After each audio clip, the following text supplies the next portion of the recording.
આગમ તેજી નવરે બાખીઓ ગણધર તે હૈડે રાખીઓ તે અનોરસ જેણે ચાખીઓ તે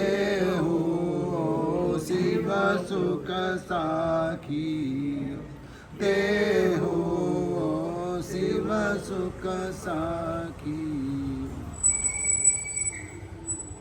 આ ભારત દેશની સંસ્કૃતિ દુનિયાની અન્ય સંસ્કૃતિ કરતાં ઘણી જુદી પડે છે. આ દેશમાં વૃક્ષોની પણ પૂજા થાય છે. તીર્થંકર પરમાત્મા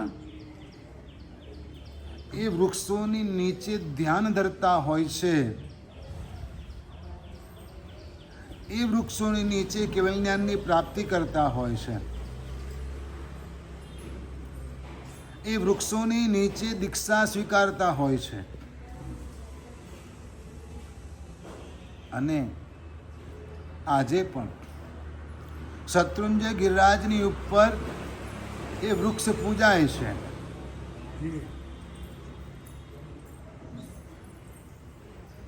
નીચે પરમાત્માના ચરણ પાદુકા છે. લોકો 3 પ્રદક્ષિણા એ વૃક્ષને આપે છે. કારણ કે વૃક્ષ એ જીવનદાતા છે. જેમ માં એ જીવનદાતા છે, જન્મદાતા છે, એવી રીતે વૃક્ષ પણ જીવનદાતા છે. અને એટલે આ દેશમાં વૃક્ષોની પૂજા થાય છે. એને સાચવવા, જાળવવા અનેક રીતો અજમાવવામાં આવે છે. કોઈ પીપળાની પૂજા કરે, ભલે પિતૃ માનીને કરે, પણ કરે તો છે વૃક્ષની જ પૂજા કરે છે ને. એના ફળ કોઈ કામ નથી લાગતા. આંબાના ફળ કામ લાગે, આસોપાલવના પાંદડા કામ લાગે, બાકી પીપળા. પણ એની પૂજા કરવામાં આવે છે, એને સાચવવામાં આવે છે, ત્યાં દીવો કરે. એમ ગાયને પણ માતા કહેવામાં આવે. આ સંસ્કૃતિની વાત છે. ગાયને પણ માતા કહેવામાં આવે, કારણ કે ગાય દૂધ આપે છે. અને દૂધ જો એ સ્વચ્છ અને શુદ્ધ હોય ને તો એ અમૃત સમાન છે. હા, ચોખ્ખું હોય તો, શુદ્ધ હોય તો એ અમૃત સમાન છે. આયુર્વેદની દ્રષ્ટિએ ભેંસના દૂધ કરતાં ગાયનું દૂધ વધારે શક્તિશાળી કયું છે. ભેંસનું દૂધ કદાચ જડતા લાવે, ગાયનું દૂધ બુદ્ધિની તીક્ષ્ણતા લાવે. આયુર્વેદમાં ગાયના દૂધની મહત્તા છે, ગાયના ઘીની મહત્તા છે, ભેંસના દૂધની નથી. એ ખાલી શક્તિ આપે. એવી રીતે નદીઓને પણ માતા કહેવામાં આવી છે. નદીઓને પણ માતા કહેવામાં આવી છે. કારણ કે નદી અનેક ગામોની તરસ છીપાવે, અનેક ગામોની તરસ છીપાવે, અનેક લોકોનો સહારો બને, કેટલાકની આજીવિકા બને, કેટલાકની આજીવિકા બને. નદીની અંદર નાવડી ચલાવવા વાળાની તો આજીવિકા બની ગઈ ને, આજીવિકા બને. આ દેશમાં વૃક્ષ પણ પૂજાય છે, આ દેશમાં ગાય પણ પૂજાય છે, આ દેશમાં નદી પણ પૂજાય છે. એની પણ પૂજા કરવામાં આવે છે, નદીની પણ. શેત્રુંજી નદી નાયો નહીં એનો એળે ગયો અવતાર. એ આપણે બોલીએ છીએ. હા, એ આપણે બોલીએ છીએ. કારણ કે નદીનો કિનારો શાંત હોય, સ્વચ્છ હોય, રમણીય હોય તો ત્યાં ધ્યાન સહજતાથી લાગી જાય છે. ભગવાન મહાવીર પરમાત્માને રુજુવાલિકા નદીના કિનારે કેવળ જ્ઞાન થયું હતું. નદીને પણ માતા ગણવામાં આવે. ભગવતી સૂત્રમાં ભગવાનને પ્રશ્ન કરવામાં આવ્યો છે. હવે આ ડેટા ગવર્મેન્ટમાં હશે કે નહીં એની મને ખબર નથી, પણ ભગવાનને પ્રશ્ન કરવામાં આવ્યો છે કે હે પ્રભુ, આ જંબુદ્વીપમાં નદીઓ કેટલી? હવે ગવર્મેન્ટમાં ડેટા લેવા જવું પડે કે ના જવું પડે કે આ દેશમાં નદીઓ કેટલી? અને ત્યાંથી જ મળે, 7/12 ઉતારામાં નહીં મળે. પણ આ ગવર્મેન્ટ પાસે મળી શકે, પણ ભગવાન પાસેથી આ મળે છે ડેટા કે જંબુદ્વીપમાં કેટલી નદીઓ છે. અને ત્યારે પરમાત્મા જવાબ આપે છે, હે ગૌતમ, કારણ કે પ્રશ્ન મોટે ભાગે ગૌતમ સ્વામી પૂછે છે. કેટલાકની સીધી હિંમત ના થાય ને તો ગૌતમ સ્વામીને પૂછે, એટલે ગૌતમ સ્વામી ડાયરેક્ટ જવાબ ના આપે. કાલે તું આવજે વ્યાખ્યાનમાં, હા, અને પ્રભુને પૂછે ને પ્રભુ જવાબ આપે, એટલે પેલાને મનને સંતોષ થઈ જાય. ભગવાન કહે છે વાત પતી ગઈ. પ્રભુએ જવાબ આપ્યો કે આ જંબુદ્વીપના પૂર્વ પશ્ચિમના કિનારે કાંઠે છેડે જે સમુદ્ર છે એ સમુદ્રને મળવાવાળી કઈ નદી ગણી છે? એકબીજામાં ભળી જાય તે નથી કીધી. રસ્તામાં સુકાઈ જાય કુંવારી એ નથી કીધી. હા, પણ સમુદ્રમાં ભળવાવાળી નદીઓ કેટલી છે? 14,56,000. હા, પૂર્વ પશ્ચિમ છેડાને, જંબુદ્વીપના પૂર્વ પશ્ચિમ છેડાને જ્યાં સમુદ્ર છે ત્યાં આગળ સમુદ્રને મળવાવાળી નદીઓ કેટલી? હા, 14,56,000.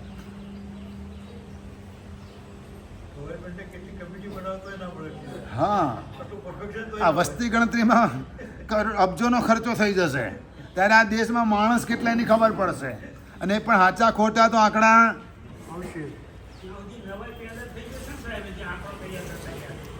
એ પછીની વસ્તુ છે. પણ કહેવાનો મતલબ શું છે કે બહારથી આવેલા, ઘૂસણખોરી કરીને આવેલા, ક્યાં શું ભેળસેળ થશે ને કેવા આંકડા આવશે ને એની જલ્દી ખબર નહીં પડે. આંકડા તો આવશે અને એ જ સાચા માની લેવાના, બીજું કંઈ તમારી પાસે ઈલાજ પણ નથી.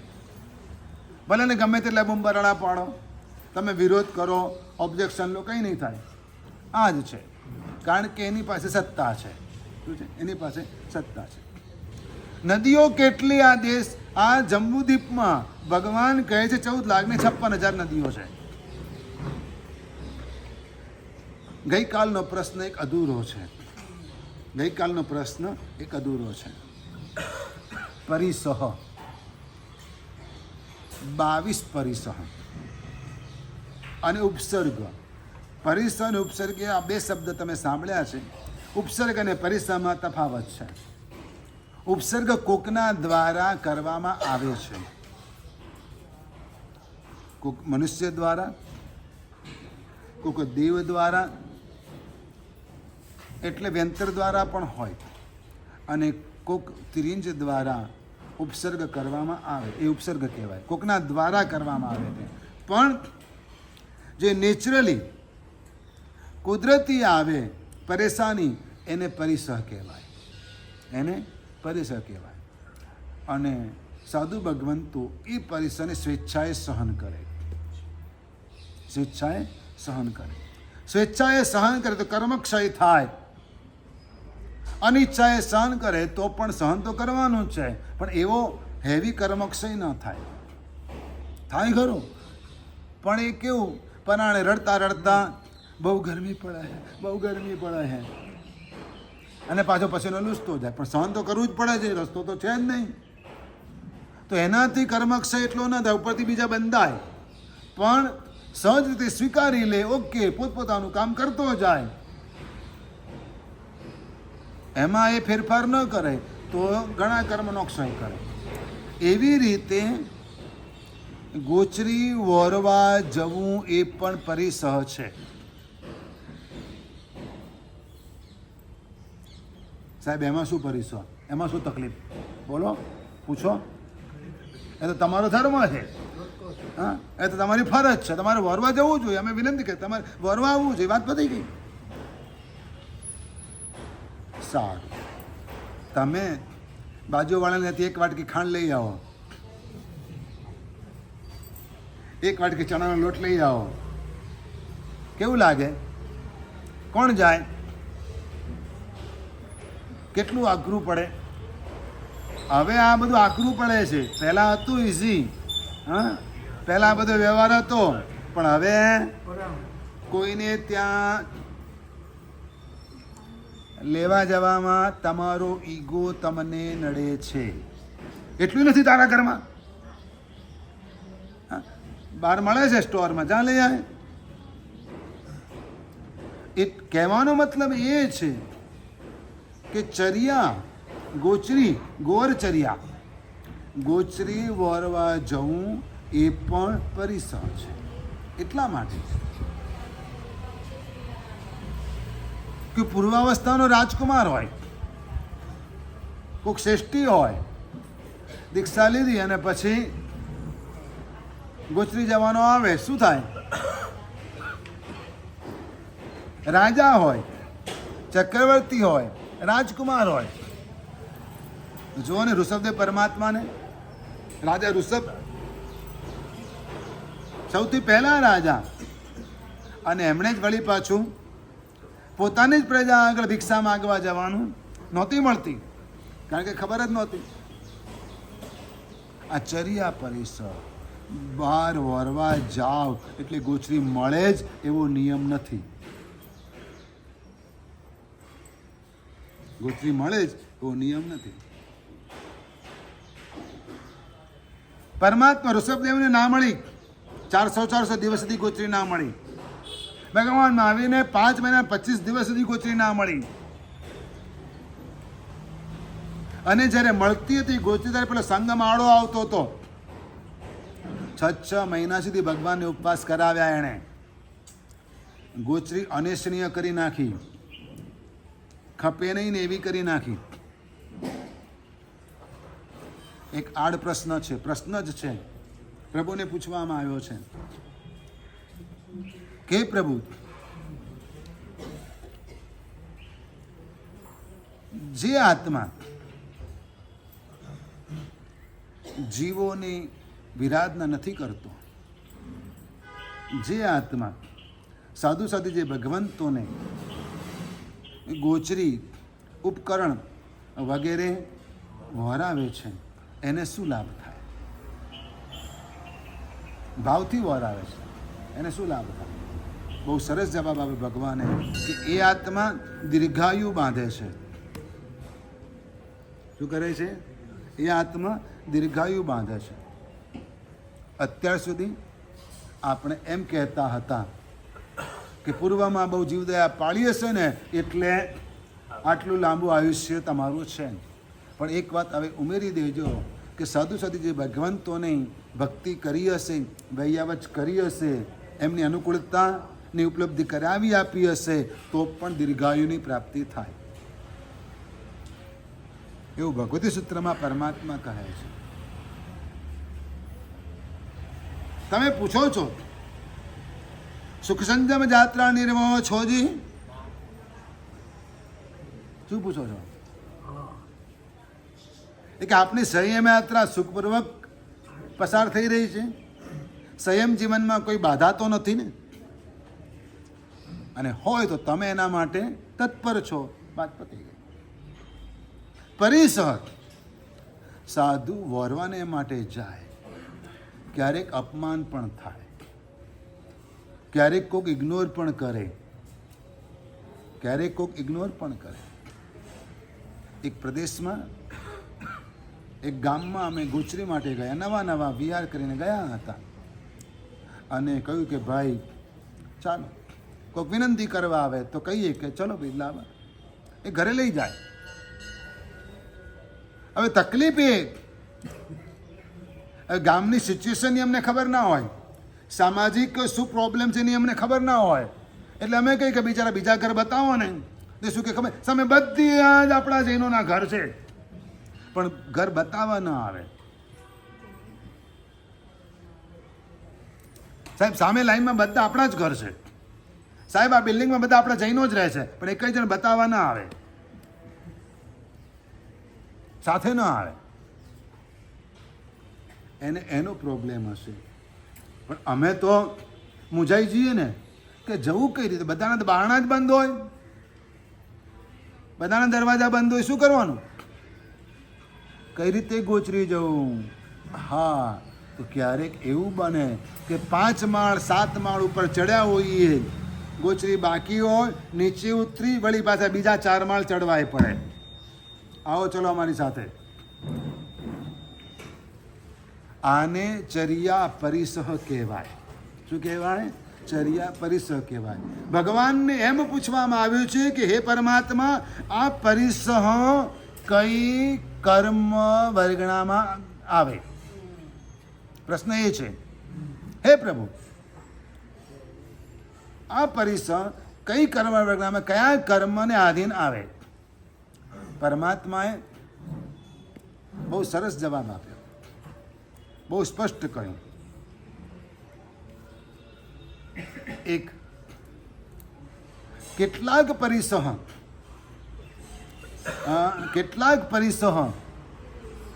જ્ઞાનાવરણીય કર્મમાં આવે,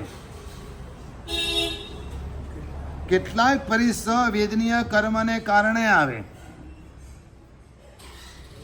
કેટલાક પરિસહ મોહનીય કર્મને કારણે આવે, અને કેટલાક પરિસહ અંતરાય કર્મને કારણે આવે. મારા કર્મનો અંતરાય હોય અને હું ગોચરીને માટે જઉં તો ઘર બંધ જ હોય, ગોચરી મળે જ નહીં, રક્ષાબંધન કરવા જતા રહ્યા હોય. એ મારા અંતરાય કર્મનો ઉદય, તો મારે તો વાપરવું જ છે, અથવા તો બીજા ગુરુ ભગવંતને માટે ગોચરી લાવવાની જ છે. બાલમુનિ છે, બીમાર છે, કોઈક તપસ્વીને પારણું છે, મારે તો ગોચરી વરવાની છે, કરવાનું શું? તો એક ને બીજાને ત્રીજા ઘરે, ચોથા ઘરે પણ જવું પડે. તો એ જવામાં જરા પણ મનમાં ખેદ ન ધારણ કરે, જરા પણ મનમાં ખેદ ધારણ ન કરે. એક સાધુ ભગવંત 10 સાધુ ભગવંતની ગોચરી લઈ આવે એકલા, 1 કલાક ફરે. ગોચરી કેટલા કલાક ફરે? 1 કલાક ફરે. વોરવાને માટે શ્રાવકોના ઘરે 1 કલાક સુધી ભ્રમણ કરે. 10 સાધુ ભગવંતનો ખોરાક કેટલો થયો? એવરેજ 4 રોટલી ગણી લો, બરાબર છે? તો હવે તમારા ઘરેથી 2 રોટલી 3 રોટલી 4 રોટલી વોરે. કેટલી વોરે? આખો તપ્પો કદાપી નહીં, ક્યારેય નહીં. તમે લો તોય ના પાડે, તમે હાથમાં લો ને તોય ના પાડે, મૂકી દો એમ કહી દે. તો કેટલા ઘરે ફરવું પડે? હા, કેટલા ઘરે? બરાબર છે. અચ્છા, બધા ઘરે દાળ શાક અવેલેબલ હોય જ, ભાત અને જમીને જતા રહ્યા હોય, બરાબર છે? તો 1 કલાક સુધી ગોચરીને માટે ગુરુ ભગવંત ફરે, આ ચર્યા પરિસહ કહેવાય. આ પણ સહન કરવાની કેપેસિટી જોઈએ. અને ત્યાર પછી લઈને આવે ને ત્યારે હાથે ચાઠા પડી ગયા હોય, કારણ કે જોડીમાં ઉપર ગાંઠ લગાવેલી હોય, એટલે હાથે ચાઠા પડે કે 4 પાત્રા ભરેલા હોય, 4 પાત્રા ભરેલા હોય, વળી હાથમાં 2 તરફણી હોય, હાથમાં દાંડું હોય. રસ્તામાં ગાય અને કૂતરા હેરાન કરતા હોય, રખડતા, હે વાંદરા અહીંયા શાંતિવનમાં, અને આ બધાની વચ્ચે સાચવીને ઉપાસરે પાછા આવવાનું, આવીને ગોચરી મૂકવાની, ગોચરી આલોવાની, અને પછી ગુરુ ભગવાન આજ્ઞા કરે, ગુરુ ભગવાન પધારે, પછી વાપરવાનું ચાલુ થાય. અને એમાં જો વધઘટ થઈ હોય, ઓછું હોય તો કંઈ કોઈને ખપ છે, લાવવું છે, એમ પૂછે, વળી પાછા બીજી વખત પણ વોરવા જાય. કેમ એમને ભૂખ ના લાગે? હા, અરે કદાચ ભલું પૂછ્યું, એમને ઉપવાસ હોય તોય 2 વખત વોરવા જાય. આ ચર્યા પરિસર છે, આ સાદું જીવન છે. ભગવાનને પૂછવામાં આવ્યું કે પ્રભુ, ભગવતી સૂત્રમાં કે પ્રભુ, આ પરિસો કયા કર્મના ઉદયને કારણે આવે? કઈ કર્મ પ્રકૃતિમાં બેસે? તો જ્ઞાનાવરણીય, વેદનીય, મોહનીય અને અંતરાય. ઢંઢણ મળીને ગોચરી નહોતી મળતી ને, મારી લબ્ધિથી મળવી જોઈએ એવો અભિગ્રહ હતો. ઋષભદેવ પરમાત્માને ના મળી તો અંતરાય હતા. કયા કર્મના ઉદય હતા? અંતરાય. આમ ભગવાનને અનેક પ્રશ્ન પૂછવામાં આવ્યા છે. ગૌતમ સ્વામી બહુ ભક્તિ ભાવપૂર્વક પરમાત્માને પ્રશ્ન કરતા. ગૌતમ સ્વામીજીએ પરમાત્માને પૂછ્યું, કારણ કે લોકોને જે ખબર ન હોય ને એવી વાતો ગૌતમ સ્વામી પરમાત્માને પૂછતા, એટલે લોકોને ખબર પડે. એકવાર ગૌતમ સ્વામીજીએ પરમાત્માને પૂછ્યું કે પ્રભુ, જીવો ઊંઘતા સારા કે જાગતા સારા? હવે તમારા ઉપર ના લેતા. હા, જીવો ઊંઘતા સારા કે જાગતા સારા? અજ્ઞાની જીવો ઊંઘતા સારા, અજ્ઞાની જીવો ઊંઘતા સારા, જ્ઞાની જીવો જાગતા સારા. દુનિયા અત્યારે ઊંધી ચાલે છે કે અજ્ઞાનીઓ આખી રાત જાગે છે, 1 વાગ્યા સુધી 2 વાગ્યા સુધી જાગે છે અને 12 વાગે ઉઠે છે. અને તમે જુઓ આ દુનિયા અત્યારે ઊંધું ચાલે છે. આ ભગવાનનો જવાબ હતો કે અજ્ઞાની જીવો ઊંઘતા સારા ને જ્ઞાની જીવો જાગતા સારા. જાગવાની વાત અંતરાત્માને જગાડવાની વાત છે, ફિઝિકલ વાત નથી. અંતરાત્માને જગાડવાની વાત છે. આપણે બંને એંગલથી આ જવાબને જોઈ શકીએ છીએ. કારણ કે અજ્ઞાની જીવ જાગતો હશે તો પાપ વધારે કરશે, જ્ઞાની જીવ જાગતો હશે કર્મ ક્ષય વધારે કરશે.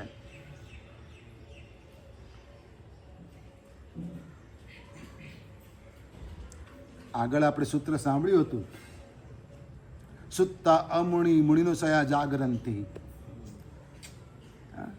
જે ઊંઘે છે એ અમુનિ છે, એ મુનિ નથી. જે જાગે છે તે મુનિ છે, જે સદાય જાગ્રત છે તે મુનિ છે. એવું આપણે શરૂઆતમાં સાંભળ્યું આગમ ગ્રંથોમાં. ભગવાનને ગૌતમ સ્વામીજીએ દેવો વિશે પૂછ્યું, પ્રભુ દેવોનું સ્વરૂપ શું?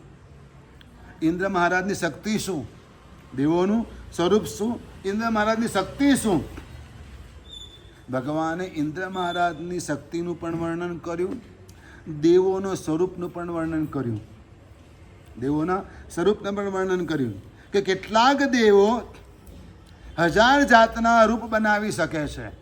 કેટલાક દેવો 1000 જાતના રૂપ બનાવી શકે છે, શરીર બનાવી શકે, 1000 શરીર બનાવી શકે અને 1000 જાતની ભાષા બોલી શકે છે. હા, જીવ એક જ હોય પણ એ 1000 રૂપ વિખૂરવી શકે અને 1000 ભાષા બોલી શકે. કેટલાક દેવો મનુષ્યની આંખની પાંપણ ઉપર, ક્યાં? મનુષ્યની આંખની, હવે તમે આ ગૂગલ લેન્સની વાત ના કરતા મારી આગળ, આ એ જ વાત આવી છે એટલે કહું છું. આંખની પાંપણ ઉપર 32 જાતના નાટક બતાવી શકે. હવે ગૂગલ લેન્સ જેવું થયું કે ના થયું? ચશ્મા પહેરો ટીવી દેખાય ચશ્માની અંદર. હવે એવા ચશ્મા શોધાયા. આવશે.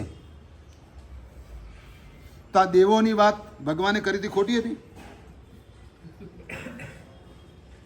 આંખની પાપણ ઉપર 32 જાતના નાટક બતાવી શકે, છતાં પણ માણસને કોઈ તકલીફ ના પડે, ગાડી ડ્રાઈવ કરી શકે, ફોન ઉપર વાત કરી શકે. હા,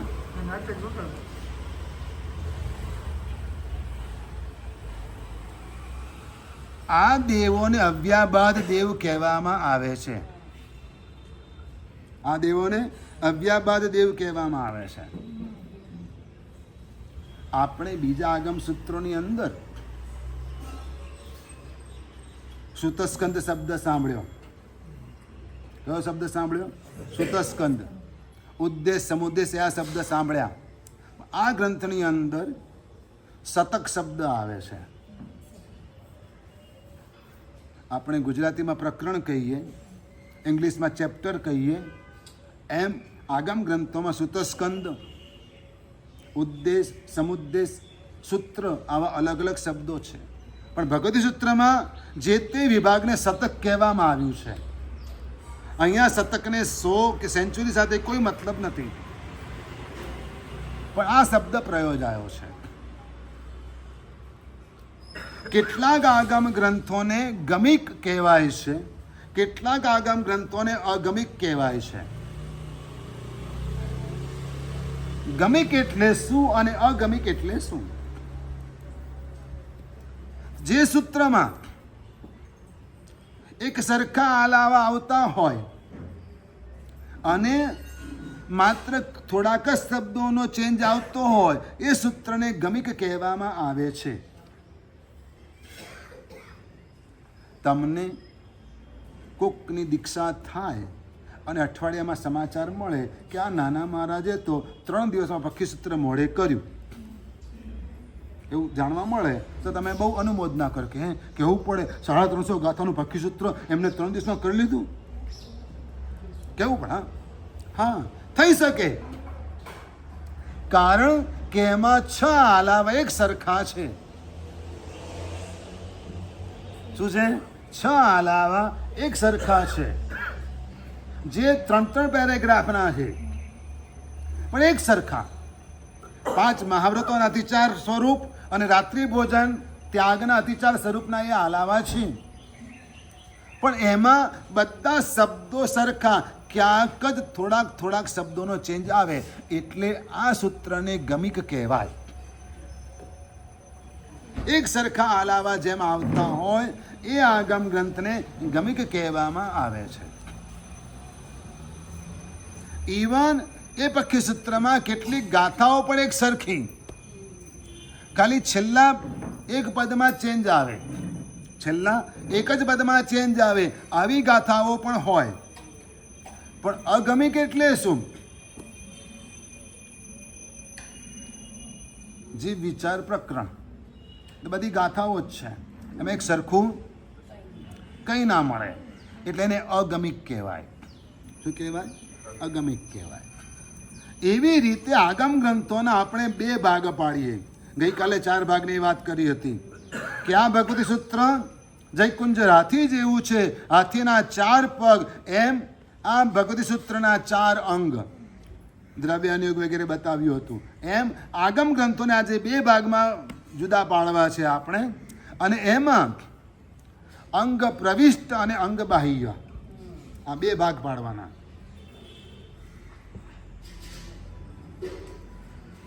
જે આગમ ગ્રંથો ગણધર ભગવંતોએ રચેલા છે ડાયરેક્ટ,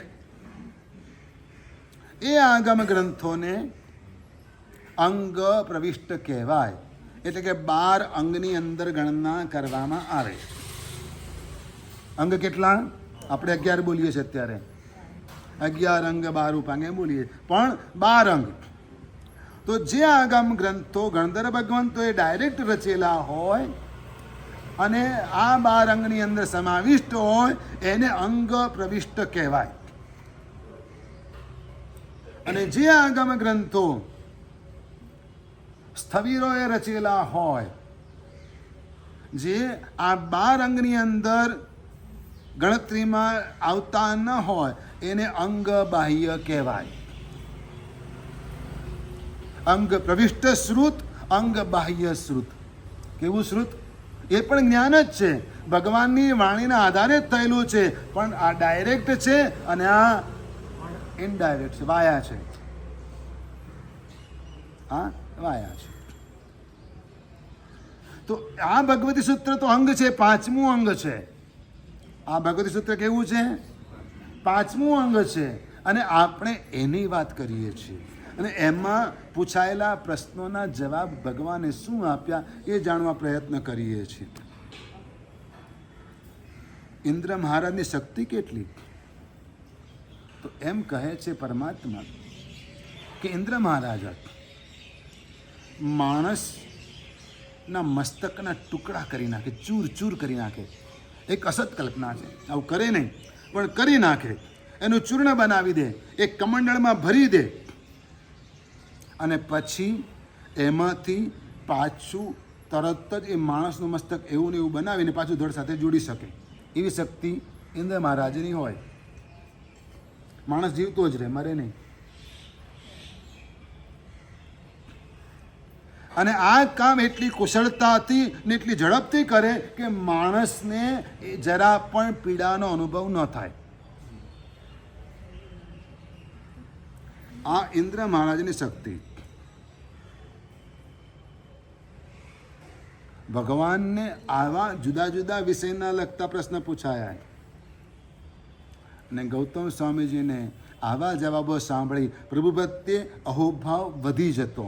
શું થતું? પ્રભુ પ્રત્યે અહોભાવ વધી જતો. કારણ લોકોને મન ભગવાન માત્ર ભગવાન હતા. મહાવીર માત્ર એમના માટે, લોકોને માટે ભગવાન હતા. પણ ઇન્દ્રપુત્રી ગૌતમને માટે, ગૌતમ સ્વામીને માટે ભગવાન માત્ર ભગવાન નહોતા, ગુરુ પણ હતા. એમને માટે ગુરુ પણ હતા અને ભગવાન પણ હતા. એમના ભક્તિભાવ વધી જતા હતા. અરે ભગવાન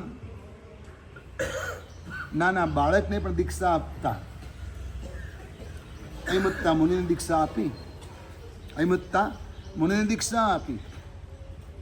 પ્રભુ એમણે આ વિરાધના કરી છે, કઈ ગતિમાં જશે? નાવડી રમાઈ ને, નાવડી તરાવી. ભગવાને કહ્યું કોઈ પણ આત્માની ટીકા, નિંદા કે તિરસ્કાર ન કરવો. કારણ કે એ આત્મા ક્યારે કઈ રીતે તરી જશે ને એની ખબર નહીં પડે. ધર્મ ઉંમર જોતો નથી. ધર્મ ઉંમર જોતો નથી. સમસરણમાં ભગવાનને પર્સનલ પ્રશ્ન પણ પૂછાયા, અંગત પ્રશ્ન પણ પૂછાયા. નેતાજી ઇન્ટરવ્યૂ આપતા હોય અને જર્નાલિસ્ટ બધા 10-15 પત્રકાર ભેગા થયા હોય, ચેનલોવાળા, અને જાત જાતના પ્રશ્નો પૂછે. નેતાજી બધાને જવાબ આપે કે ગળી જાય? શું કરે? એવું બને ટાળી દે અને પેલો વધારે છેડે તો ગુસ્સો કરીને ઊભા થઈને જતા રહે ને. ના, ભગવાન ક્યારે પણ આવું ન કરે ને નથી કર્યું.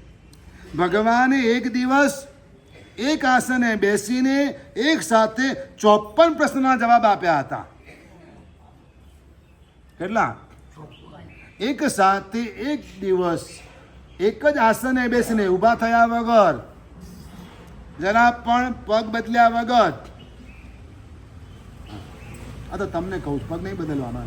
વ્યાખ્યાનમાં બેઠા ને પગ બદલવાનો નહીં, પલાટીનો એમને જ બેસી રહેવાનું. ટ્રાય કરજો કે વ્યાખ્યાન પતે સુધી પગ નહીં બદલું. જેવું નક્કી કર્યું તરત જ પેલો ઊંચો નીચો થશે. નક્કી નહીં કર્યું તો વાંધો નહીં આવે, પણ નક્કી કર્યું છે તો તરત જ પગ દુખવા માંડશે, ખાલી ચડવા માંડશે. યાદ રાખજો. પણ ભગવાને એક જ આસને બેસીને 54 પ્રશ્નોના જવાબ આપ્યા હતા. અંગત પ્રશ્ન એવો આવ્યો કે હે પરમાત્મા, આપના જમાઈ જમાલી કે જેમણે દીક્ષા લીધી હતી, આપના સંસારી પક્ષની પુત્રી સાથે લગ્ન કરેલા હતા, એ જમાઈ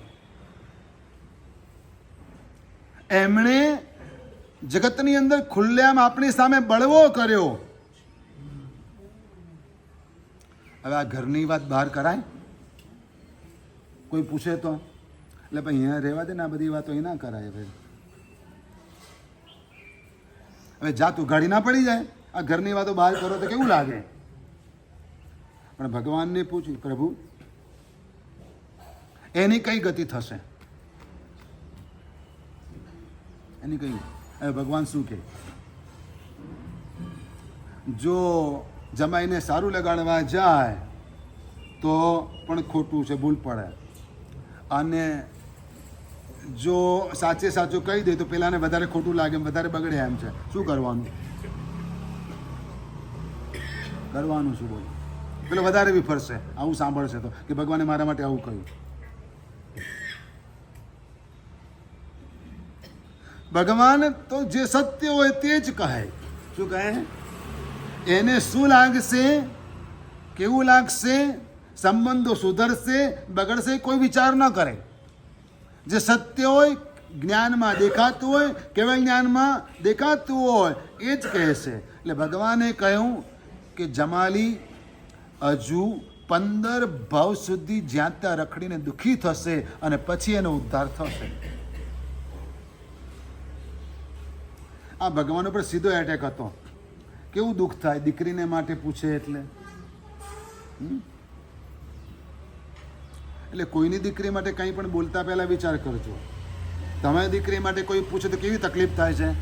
કેમ પાછી આવી છે એમ પૂછે તો કેવું લાગે?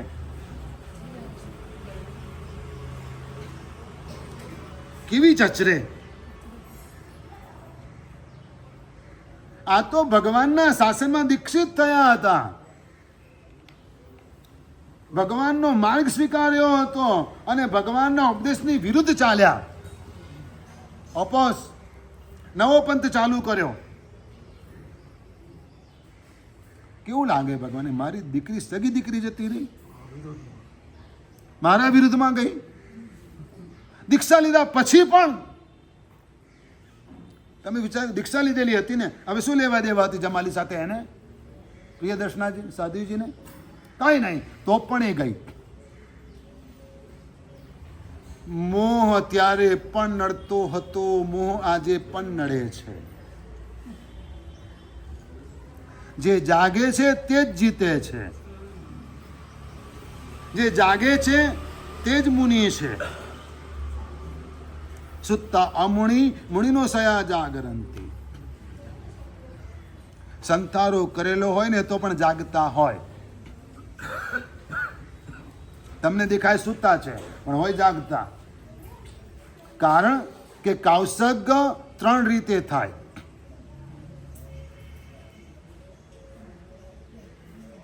ઊભા ઊભા પણ થાય, બેઠા બેઠા પણ થાય અને ચંદન તલાવડીએ સૂતા સૂતા પણ થાય.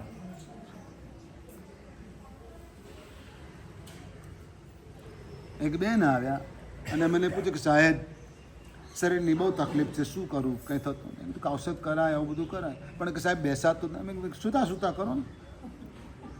હે કૌશક સૂતા સૂતા કરાય? સૂતા સૂતા કરાય, ઊંઘતા ઊંઘતા ના કરાય.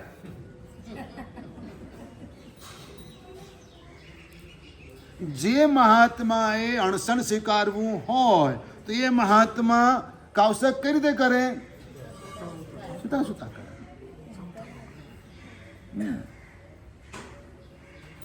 શરીરનો સાથ મળે એ રીતે કરવાનો, જેથી મન ડગવું ના જોઈએ. શરીરને કારણે સમાધિ રહેતી હોય ને બરાબર જાગ્રત અવસ્થા રહેતી હોય તો બેઠા બેઠા કરો, ઊભા ઊભા પણ કરો. બરાબર ભણતા ના હો તો ઊભા ઊભા કંઈક વાંચ. બરાબર ભણતા ના હો, બરાબર વાંચતા ના હો અને બેઠા બેઠા ઝોકાવતા તો કે ઊભા ઊભા બસ. એટલે ભણાવે તો અમે તો બધી રીતે તમને ભણાવશું કે ઊભા ઊભા કૌશક કરો, બેઠા બેઠા પણ કરો. તો બેઠા બેઠા ઝોકાવતા તો ઊભા ઊભા જ કૌશક કરજો. શ્રેષ્ઠ તો ઊભા ઊભા કરવામાં જ, પછી આ બધા ઓપ્શન છે. જમાલી અને પ્રિયદર્શના પોતાનો આખો વર્ગ લઈને જુદા પડી ગયા હતા અને ભગવાને એના માટે જે હતું તે જ કહ્યું, બીજી કોઈ ખોટી વાત ન કરી, વધારે પડતી પણ વાત ના કરી. આવો બીજો એટેક ભગવાન ઉપર ફરી થયો. પ્રભુ જે આપના છદમસ્ત કાળથી આપની સાથે હતો, જે આપનો શિષ્ય થઈને જ્યાં ને ત્યાં સાથે ફર્યો હતો, ભગવાને દીક્ષા નહોતી આપી પણ જાતે જ વેશ પહેરી લીધો હતો. પહેલા તો ટકો મુંડો નહોતો કરાયો, પણ કહ્યું કે આ તો એક્સેપ્ટ નથી કરતા એટલે ટકો મુંડો કરાવી લીધો, બધું જ કરી લીધું, જ્યાં જાય ત્યાં સાથે. પણ ક્યાં ભગવાન ને ક્યાં એ, હા, ક્યાં ભગવાનની સમતા, ક્યાં ભગવાનની સાધના અને ક્યાં ગોસાળો, ક્યાં ભગવાનની સહન શક્તિ. એ તો ક્યાંક ખીર રંધાતી હોય ને તો ખતબત ખતબત એના પેટમાં થવા માંડે, એવો માણસ. અને વળી ભગવાન પાસે થોડું શીખ્યો. એ દરમિયાન ભગવાન પાસનાથના સમયના સંતાન્ય કોઈક સાધુ સાધ્વી મળી ગયા, કાં તો તે વખતના કોઈક પાછા સંસારમાં આવી ગયેલા મળી ગયા, જેઓ જ્યોતિષ વગેરે જાણતા હતા. એમની પાસેથી ભણીને ભાઈ પંડિત થઈ ગયા, જ્ઞાની થઈ ગયા, એટલે પોતે સર્વજ્ઞ કેવડાવવા લાગ્યો. આ ગોસાળો. અને એણે ભગવાનનું અપમાન કર્યું ભયંકર. એટલું જ નહીં, ભગવાને શીખવાડેલી વિદ્યા ભગવાન ઉપર જ વાપરી. કેવો દ્વેષ જાગે મનમાં આપણને, કે આવો બદમાશ, આવો આ માણસ કેવું થાય. ભગવાને એનું ભલું જ ચાહ્યું હતું, ક્યારેય પણ ભગવાને એનો તિરસ્કાર નહોતો કર્યો, પણ છતાં એને ભગવાનનો તિરસ્કાર કર્યો. છેલ્લે ભગવાન ઉપર તેજોલેસ્યા મૂકી. ભગવાનને 6 મહિના સુધી લોહીખંડ જાડો રહ્યો, એટલી ગરમી તેજોલેસ્યાની હતી.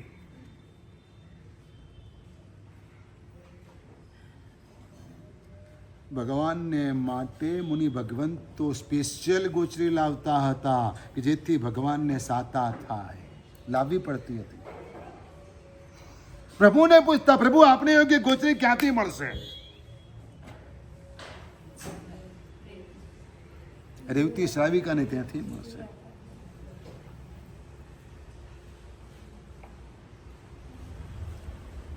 એ શ્રાવિકા પણ ભાવથી વરાવે. શું કરે?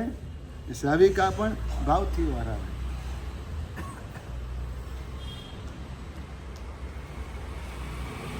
ગોશાળા માટે જવાબની કેવી અપેક્ષા હોય? ભગવાનને પૂછવામાં આવે કે પ્રભુ એની ગતિ શું થશે, એનો ઉદ્ધાર થશે કે નહીં થાય? અને ભગવાને દુનિયાની ધારણા કરતા તદ્દન જુદો જવાબ આપ્યો. આપણી ધારણા તેવી છે કે ભગવાન એમ કહેશે દુર્ગતિમાં જશે, નરકમાં જશે. દાદીમાને હેરાન કરતા, દાદીમા કહેતી તારું નખો જ જાય એમ કહેતી.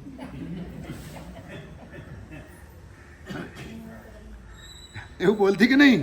હા, દાદીમાને હેરાન કરતા શું કરે? દાદીમા કે જરા ખંજવાળી આપને તો નખોરિયા મારે, ખંજવાળવાને બદલે નખોરિયા મારે, નખોરિયા મારે એટલે દાદીમા કે હું આ તારું નખો જ જાય. સહેજ આટલી બાબતમાં દાદીમા આવું કહી દેતા. હા, આટલી બાબતમાં દાદીમા આવું કહી દેતા. એના બદલે અહીંયા તો ભગવાનને પેલાએ કેટલું કષ્ટ આપ્યું છે. અને ત્યારે ભગવાનને એ જ ક્ષમતાપૂર્વક, એ જ સ્વસ્થતાપૂર્વક, એ જ પ્રસન્નતાપૂર્વક, શાંતિથી, સૌમ્યતાપૂર્વક જવાબ આપ્યો કે તમે ધારો છો એવું કાંઈ નથી. છેલ્લે છેલ્લે એ સમ્યક્ત્વ પામી ગયો છે. ભલે તેજોલેસ્યાને મારા પર મૂકી, પણ તેજોલેસ્યાએ મને પ્રદક્ષિણા આપી અને એનામાં જ પ્રવેશ કરી ગઈ. એ તો રીબાઈને મળ્યો. રીબાતો હતો, પણ તે વખતે એને ભાન થઈ ગયું કે ઓ આ જ ભગવાન છે કે જેમણે મને તેજોલેસ્યાથી બચાવ્યો હતો શીતલેસ્યા મૂકીને. કેવા કરુણાળુ, કેવા દયાળુ ભગવાન! અને તે જ વખતે આ ઘટના યાદ કરીને એ સમ્યક્ત્વ પામી ગયો છે. અને એટલે છેલ્લી ઘડીએ ગોસાળાએ પોતાના શિષ્યોને કહ્યું, હા મહાવીર સાચા અને હું ખોટો. જાતને ખોટા કહેવાની હિંમત ગોશાળામાં હતી, આપણામાં નથી. આપણે ગોશાળા કરતા પણ ગયેલા છીએ.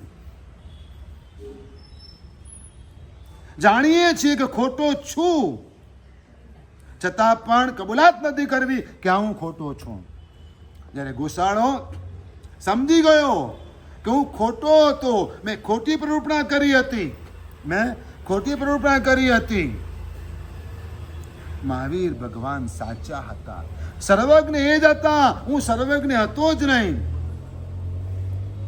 મારો તો ખોટો આડંબર હતો. શિષ્યોને સાચું કહી દીધું, સમ્યક સ્પર્શી ગયું હતું એટલે ભગવાને કહ્યું કે કેટલોક કાળ સંસાર પરિભ્રમણ કરી અને એ પણ મોક્ષે જશે. આ તો વાત થઈ. પણ ગૌતમ સ્વામીને બહુ મોટો પ્રોબ્લેમ હતો. એ મોક્ષે જશે એની વાત ભગવાન કરે છે, મારી વાત તો કરતા જ નથી.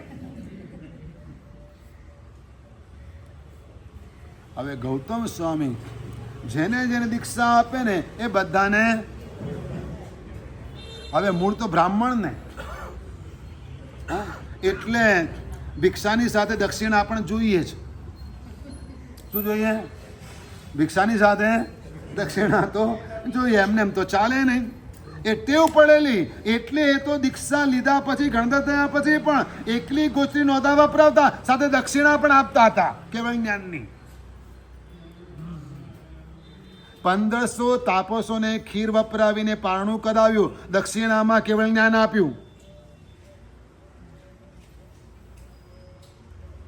સમોસણમાં પહોંચ્યા ને આ 1500 ને લઈને, પેલા તો સીધા કેવડી પ્રસાદામાં બેસવા જતા હતા. એ બાજુ નહીં, આ બાજુ હોય ત્યાં ના બેસાય, ત્યાં તો કેવડી ભગવંતો. એમ ગૌતમ સ્વામી કે, હા ભગવાન કે ગૌતમ કેવડીની આસાધના ન કરો. હે શું થાય? કેવો દ્રાસકો પડે! આ 1500 કેવડી, એટલે હું એનો ગુરુ, દીક્ષા મેં આપી. બહુ પરેશાન થઈ ગયા ગૌતમ સ્વામી. પ્રભુ મારું શું થશે? પ્રભુ મારું શું થશે? પૂજજો, અંદર જઈને પૂજજો. ક્યાં જઈને પૂછજો? અંદર જઈને પૂછજો, મારું શું થશે?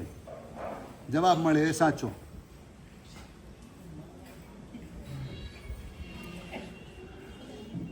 બહુ મુશ્કેલ છે જવાબ, સાંભળવાની તૈયારી રાખજો.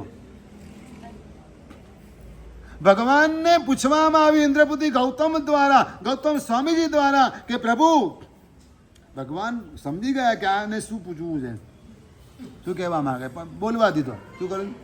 સામાને પૂરું બોલવા દેવું. શું કરવું?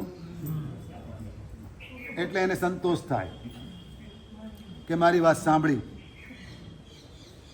ડૉક્ટર પાસે જાઓ, ચલો સુઈ જાઓ, ચલો ચા કાપ કરો, એમને બધું કરવા માંડે તો મજા ના આવે. પણ તમારી વાત સાંભળે તો પેટમાં બહુ દુખે છે, હા બહુ ખાંસી આવે છે, જરા બધું બોલો તમે તો ડૉક્ટર કે કંઈ ચિંતા ના કરો, બધું સારું થઈ જશે, એટલું બોલે તો. પણ એમને મેં ડાયરેક્ટ ચલો દવા આપી દે, પૂરી કરી જાઓ, લઈ આવજો, ચિઠ્ઠી લખીને આપી દે, મજા ના આવે. સાંભળજો. ગૌતમ સ્વામીની વાત પરમાત્માએ સાંભળી અને અંતે કહ્યું બહુ સરસ જવાબ આપ્યો. ગોયમ અમ્મા કરશે ખેવું, જરા પણ ખેદ ન કર. આખરે આપણે બંને તુલ્લા હેવું, એક સરખા જ થઈશું, એક સરખા સ્થાને જ પહોંચીશું. હું પણ મોક્ષે જઈશ, તું પણ મોક્ષે જઈશ, તારો પણ મોક્ષ થશે.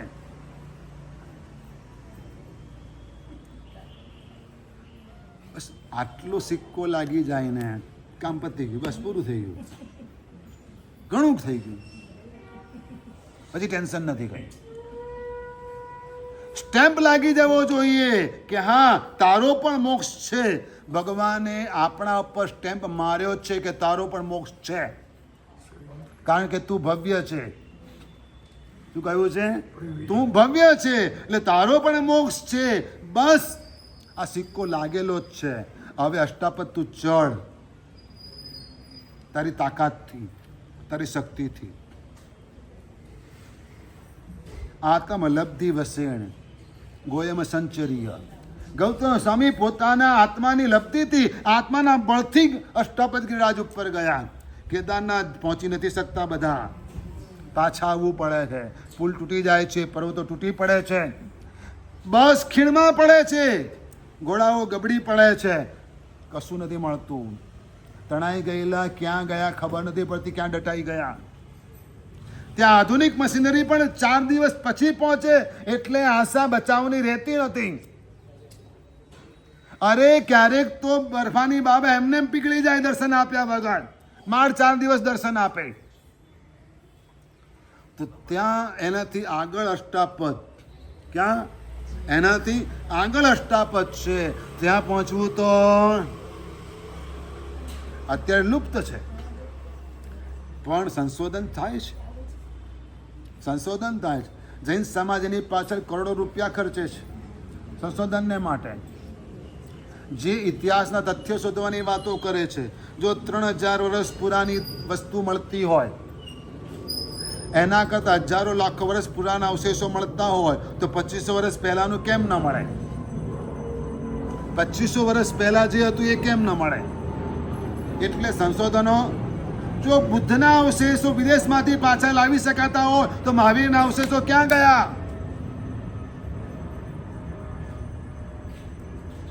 આપણે કે દેવો લઈ ગયા ઇન્દ્ર સભામાં ડાળામાં. બુદ્ધના અવશેષો થાઈલેન્ડથી પાછા ઇન્ડિયામાં આવી શકે? હા, એનો એક વાળ સચવાઈને રહી શકે, એની પૂજા થાય. તો મહાવીર ને બુદ્ધ સમકાલીન હતા તો કેમ ના મળે? પણ આપણે આ બધી બાબતોની ઉપેક્ષા કરી છે. શું કર્યું છે? આ બધી બાબતોની ઉપેક્ષા કરી છે. ઇતિહાસને જાણવા પ્રયત્ન કર્યો જ નથી. સાક્ષાત પ્રતિમા જોઈને બહુ ભવ્ય પ્રતિમા હતી એટલે આપણે કીધું ઓ જીવંત હોય ને એવા લાગે છે. શું કહીએ? એટલે જીવિત સ્વામી કહી દીધા. શું કહી દો? અને એનો અર્થ એવો કર્યો કે ભગવાન જીવતા હતા ત્યારે બનેલી આ પ્રતિમા છે. અરે ગાંડા, ફોટો મારા સાહેબનો ફોટો બરાબર જીવતા ને એવા જ લાગે છે. તો આ જીવત એમની હાજરીમાં બનેલો ફોટો પાડ્યો હતો, આ બન્યો ત્યારે નથી, પાડ્યો તો ત્યારે. કહેવાનો મતલબ એક એક્ઝામ્પલ છે. શું છે? એક્ઝામ્પલ છે. શું કહેવાય? દાખલો છે. મતલબ કે ભગવાન સાક્ષાત હોય ને એવું લાગે છે, એવા પ્રતિમાજી લાગે છે. એનો અર્થ કે જીવંત. પણ જીવનનો અર્થ આપણે કેવો કર્યો? જીવતા હતા ત્યારે બનેલી પ્રતિમા. અરે ભાઈ બસ થયું, આટલી બધી તો અતિશયોક્તિ ના કરો. कहता भी दीवाना सुनता भी दीवाना. चली पड़ी बात. કેમ કે आगे से चली आती है. રત્નચૂડ એમાંનો નહોતો, રત્નચૂડ એમાંનો નહોતો. એને તો સાવધાનીપૂર્વક બધી વાતો સાંભળી હતી, પેલી વેશ્યાની, યમઘંટાની, મા દીકરીની, અને બરાબર યાદ રાખીને આવ્યો હતો. પોતાના ઘરે પહેલેથી સવારે 4 બોડીગાર્ડ લાવી દીધા. રણઘંટાને વાત કરેલી હતી એટલે એને 4 માણસો અલમસ્ત પેરેગીર મૂકી દીધા. સમય તો બધા વેપારીઓને બોલાવ્યા એટલે 4 વેપારી કરિયાણું લઈ જવાવાળા બધા હતા ને એ આવ્યા. શરત એવી હતી કે તારું બધું કરિયાણું અમે લઈ જઈએ, એના બદલામાં તું જે કહીશ એટલા જ વજનનું તને ભરી આપીશું. બોલો શું ભરી આપીએ? ઘાસના પૂડા, દાખલા, શું ભરી આપીએ? આવો સવાલ કર્યો. એટલે રત્નચોડે કીધું ભાઈ તમે કોઈ નહીં, હું જે કહું તેનાથી તમારે મારા વાણ ભરી આપવાના છે. હા વાત સાચી, બોલો બોલો બોલો તમારે શું જોઈએ? તો કે મારા વાહણ મચ્છરોના હાડકાથી ભરી આપો.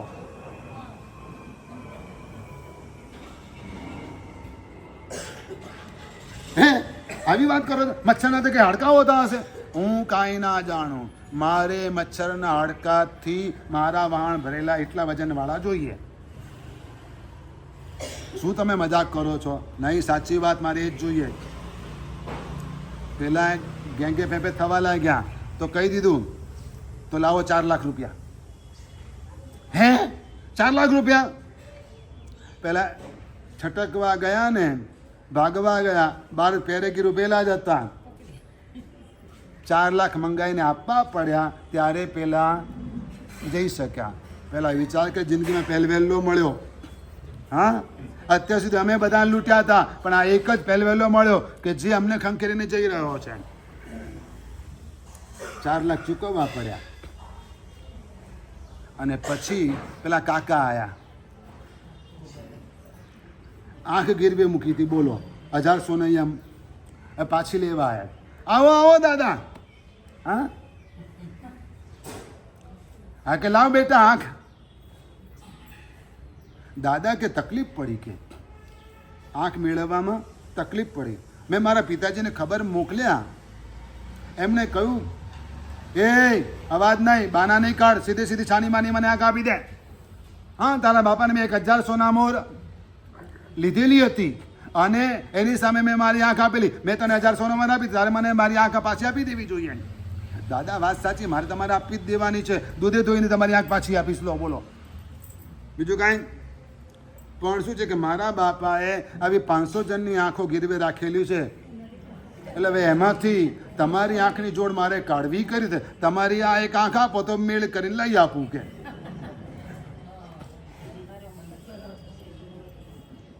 હે તો જીવતી આંખ કોઈ અપાતી હશે? તો કે આપી ત્યારે જીવતી જ આપી હતી ને તમે. કે એમ તો થાય. તો કે બસ તો પછી તમારું બધું ધન મારું. તમારું શરત હતી કે જો ના આપી શકે તો 1000 સોના મોર.